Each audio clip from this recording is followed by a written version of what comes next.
आप सभी को जय मसीह की एक नई वीडियो में काफी से स्वागत किया जाता है। इस वीडियो को पूरा कंप्लीट देख लेना, ये वीडियो बड़े काम का है आपके लिए, ठीक है। अगर आपका बाइबल पढ़ने का मन नहीं करता है तो आज से ये आदत डाल लीजिए। अगर प्रार्थना करने का मन नहीं करता है तो अपनी आंखों को पानी से धुलकर प्रार्थना करने की आदत डाल दो। मेरी प्यारी बहनों, अगर सीरियल देखने की आदत है, सीरियल देखने की आदत है, सीरियल पड़ गई है तो ये आदत अभी से छोड़ दो। अगर शादी से पहले होठों पे लिपस्टिक लगाती हो तो और दिखाने के लिए मार्केट जाती हो तो दुआ करो अभी इश्यू ना आए।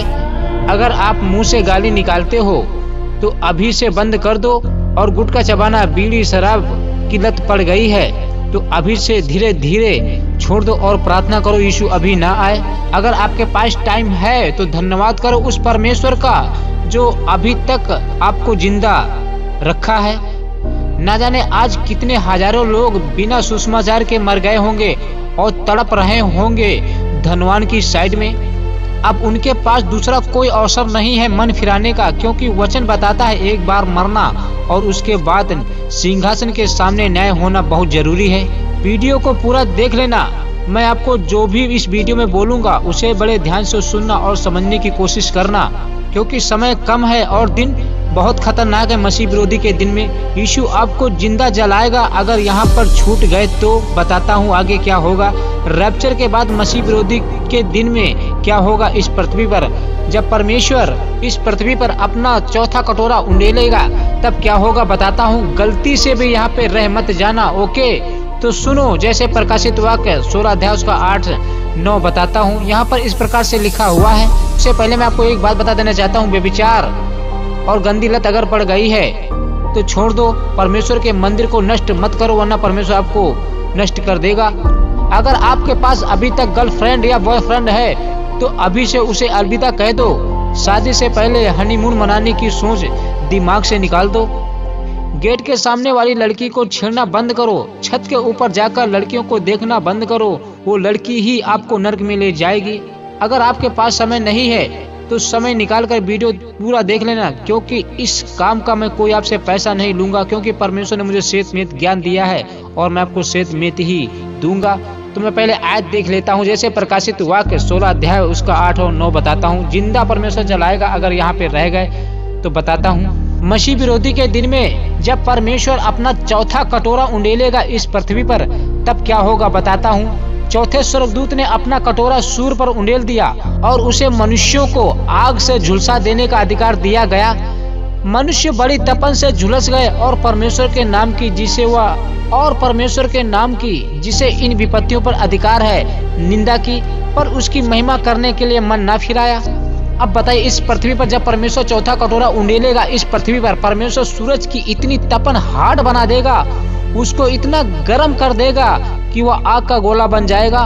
और तब जो मनुष्य इस पृथ्वी पर होंगे सूरज की तपन से जिंदा जलेंगे और झुलस जाएंगे, उनकी सारी चमड़ियां सिकुड़ जाएंगी, फिर भी वो लोग स्वर्ग नहीं जा पाएंगे। फिर उसके बाद भी उनको नरक में ही डाला जाएगा, उनको चैन नहीं मिलेगा। अभी वक्त है, अपने आप को पापों से मन फिरा लो, पाप छोड़ दो। कब तक पाप करते रहोगे? एक दिन क्या पता अचानक आपके बॉडी से आत्मा निकल जाए, तब क्या होगा जरा सोचा है आपने?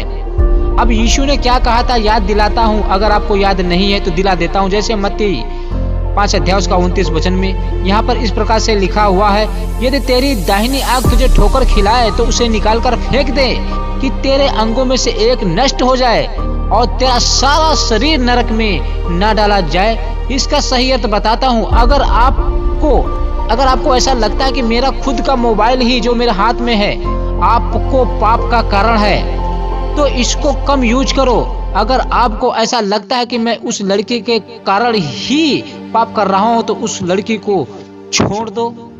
और आगे तुम्हारे लिए यही भला है कि आपका पूरा शरीर नरक में ना डाला जाए। अगर एक बार आपकी आत्मा पृथ्वी के नीचे धनवान की साइड चली गई तो वहां से बाहर आना मुश्किल पड़ जाएगा।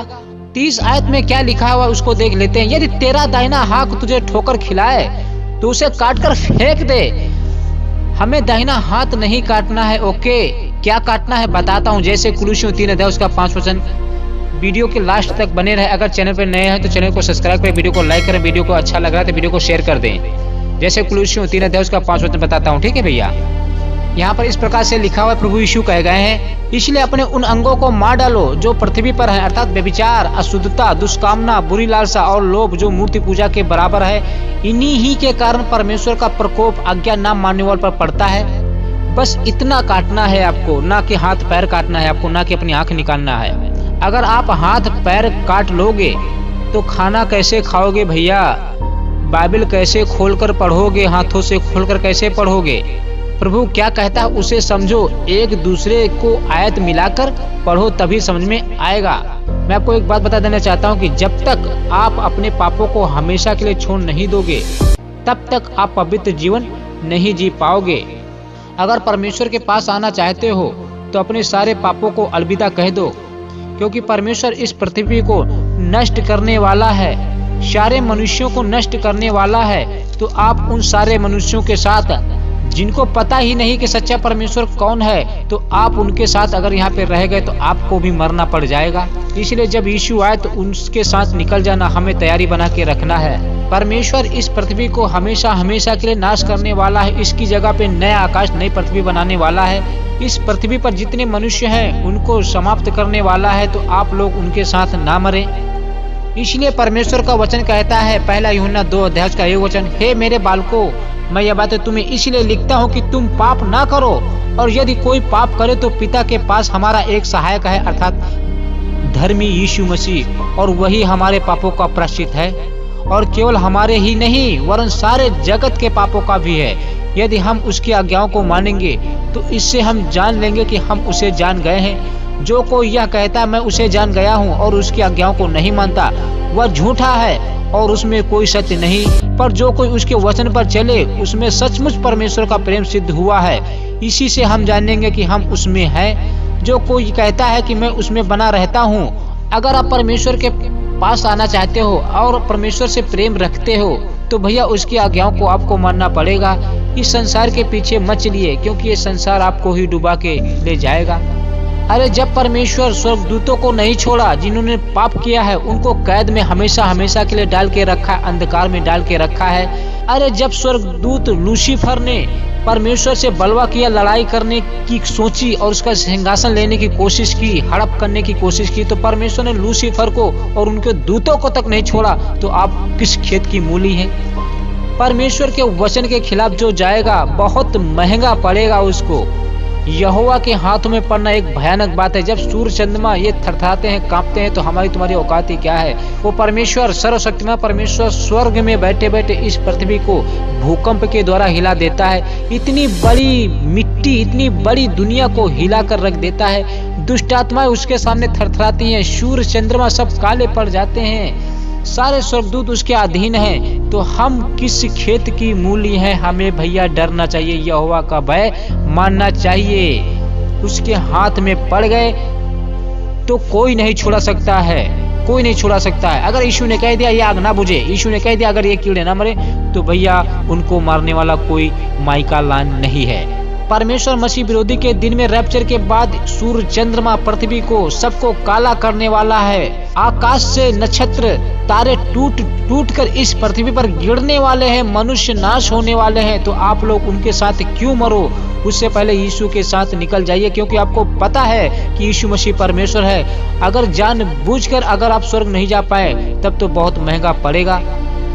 इसलिए परमेश्वर का वचन कहता है, जैसे मत्ती 24:29, उन दिनों के क्लेश के तुरंत बाद सूर्य अंधियारा हो जाएगा। यानी किस दिनों के बाद? मसीह विरोधी के दिन में। उन दिनों के बाद सूर्य अंधियारा हो जाएगा और चंद्रमा का प्रकाश जाता रहेगा और तारे आकाश से गिर पड़ेंगे और आकाश की शक्तियां हिलाई जाएंगी। परमेश्वर आकाश को हिलाने वाला है, परमेश्वर आकाश को हिलाने वाला है। सारे सूर्य चंद्रमा काले पड़ जाएंगे, नक्षत्र जो है टूट टूट के इस पृथ्वी पर गिरेंगे और पृथ्वी टुकड़े टुकड़े हो जाएगी। पृथ्वी हिलने वाली है, पृथ्वी यहाँ से सड़क कर दूसरी जगह पे जाने वाली, ये नष्ट होने वाली है। आप लोग क्यों मरो उसके साथ, अन्य जातियों के साथ? इससे पहले यीशु के साथ निकल चलो स्वर्ग। एक दिन की बात है जब पतरस चेलों लोग यीशु से कहने लगे, हम तो सब कुछ तेरे पास छोड़कर चले आए हैं। तो यीशु ने कहा था, तुम्हारा मन व्याकुल ना हो, मुझ पर विश्वास करो, मेरे पिता पर भी विश्वास करो। मेरे पिता के घर में बहुत से रहने के स्थान हैं। यदि ना होते तो मैं तुमसे कह देता, जब मैं आऊंगा तो आपको लेके जाऊंगा। यीशु मसीह साफ साफ कह रहा है कि स्वर्ग में स्थान है रहने के लिए। जब मैं इस पृथ्वी को नष्ट करूंगा, सारे मनुष्यों को नष्ट करूंगा, तो उससे पहले मैं आपको आऊंगा और लेके चला जाऊंगा।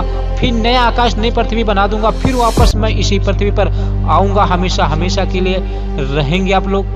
तो आप लोग उस अनंत काल के जीवन को अपने हाथों से मत जाने दो। जो करोड़ों साल का जीवन परमेश्वर आपको देने जा रहा है, अमर जीवन देने जा रहा है, जिसमें भूखी, तंगी, गरीबी, दिक्कत, पीड़ा, भूख, ये सब मरणहार, ये सब कुछ नहीं रहेगा। अमर जीवन रहेगा, मृत्यु नहीं रहेगी, शोक नहीं रहेगा, कुछ भी नहीं रहेगा।